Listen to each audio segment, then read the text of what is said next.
YouTube, the captain's back. What we got going on over here? Oh, told you we ain't squatting squat down here. I don't care if it's in North Carolina. We took the back down and now we're starting on the front end. We're taking about 8 inches of air out from under this thing. So stay tuned. But first, can't be working in the garage without a cold one. Jenny Springbok. You Northeastern folks, especially you Rochester, New York area folks, you know about the Springbok. And if you follow the tractors and the off-road stuff, you know who Mr. Hot Lap is. Thank you, Hot Lap. Buddy hooked me up. All right, let's go check out Allis. Okay, let's get into the nitty-gritty here. I think it's pretty self-explanatory how to drop the front end out of these things, okay? You got your attachment back here for your wishbone. Got your front pivot right here. Excuse me, knock the steering off. So basically what we did here, that spindle here where this tape is was about 8 inches taller, right? Going back to the row crop machines. We don't need that kind of ground clearance anymore. Same thing, went ahead and whacked 8 inches out of there. Went and knocked 8 inches off the spindles. Re-drilled these holes right here. We'll get into that, the little taper bolts that Allis uses to hold the steering arms on. Got the bearings cleaned up. Now, if you look here, I don't honestly know. Maybe an Allis aficionado could tell me if that was supposed to have an insert in it. But either way, there's no insert in there. And that thing's all wallowed out pretty good. Oh, hi there. Squirrel. So what we did, yeah, ignore it, all right? Table's a mess. It's in the back room. If your shop ain't a mess, you ain't working. All right, let's get to the bearings. Let's see. So what we did, we made a pin, inch diameter. This will have this plate here welded to it, like so. That will sit up in here, come in from the back. This is wallowed out too. I believe these were actually 7/8 originally. It's wallowed out to a good inch, so we're gonna have to clean up the sides just a little bit with the die grinder. You can slap this in there, pop a couple holes in it, and what we did for the axle itself. Let's see, where is it? We got a nice little bushing that we're gonna put in there, and that will fit that 1-inch pin, like so. It'll go right down through there. I gotta knock the burrs off of it yet. Did you know, again, correct me if I'm wrong, Allis folks, but from my research, that was not a greasable pin in the center. Granted, it doesn't move very much. It just kind of rocks back and forth, but that was not greasable. Well, now it is.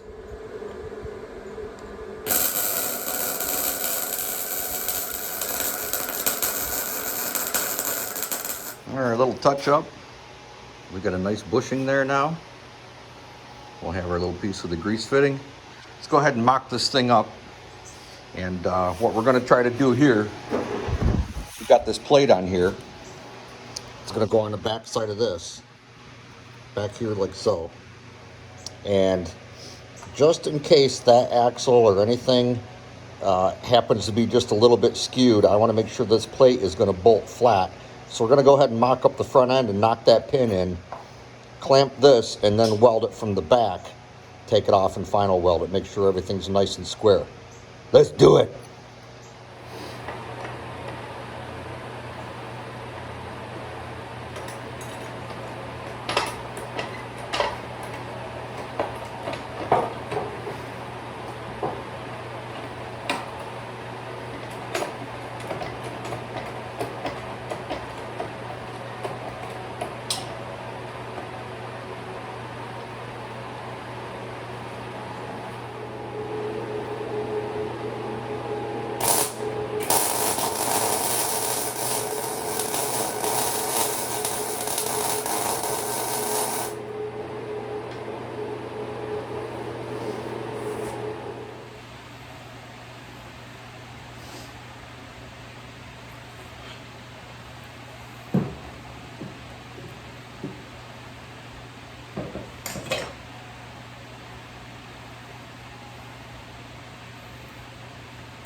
Don't forget the lube. A greasy hole is a happy hole.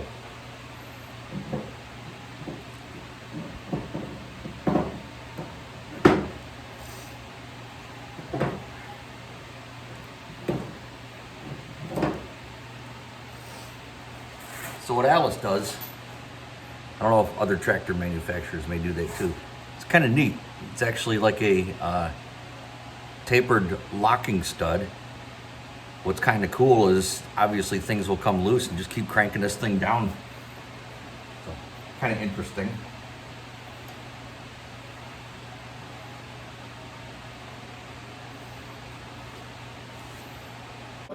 Burned it a little late last night.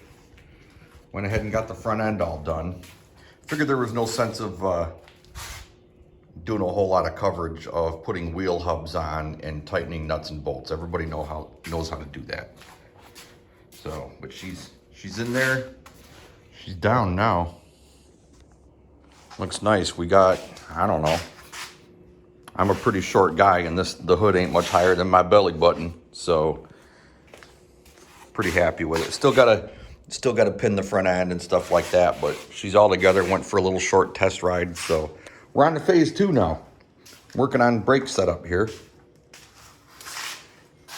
Got your pedal and your brake arms are down there. This is your brake actuator here. Pushes back. That used to be up here. So obviously we gotta make some changes. The factory, it's early. I only had half a cup of coffee. Maybe I need a beer. But the early ones, the IBs and stuff, just had a big arm that came up. But this whole seat and bracket style is completely different. It's kind of custom. So we worked on some brake linkage last night and got the geometry figured out and everything. So stand by, show you what we got going on here. It's actually pretty slick. Probably a little overkill for a tractor, to be honest with you.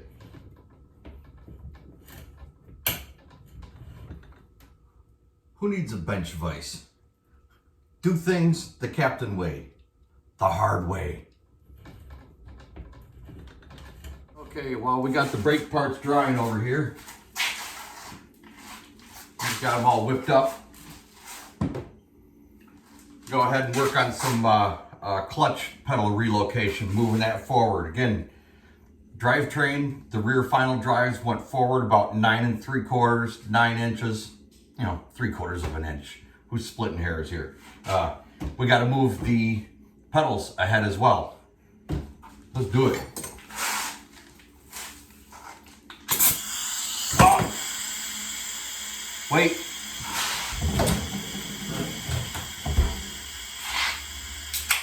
Close enough to noon.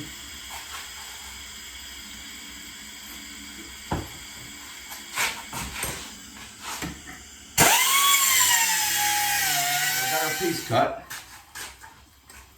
This actually fits right along the belly of the tractor somewhat. Again, we're not splitting hairs here. The clutch pedal will mount and run through here.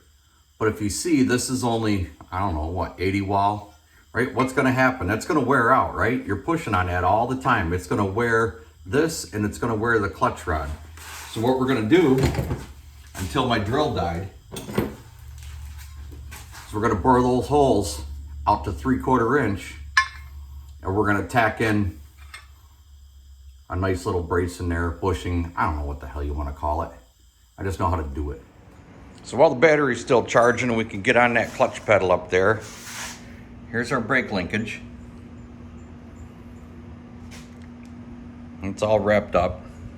Shot a little black paint on it, only because black paint beats rust, but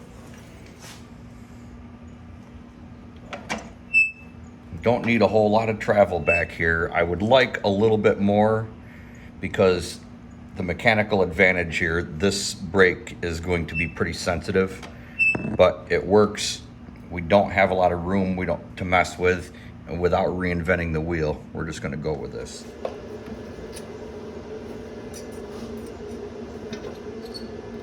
Doing a little blind welding here.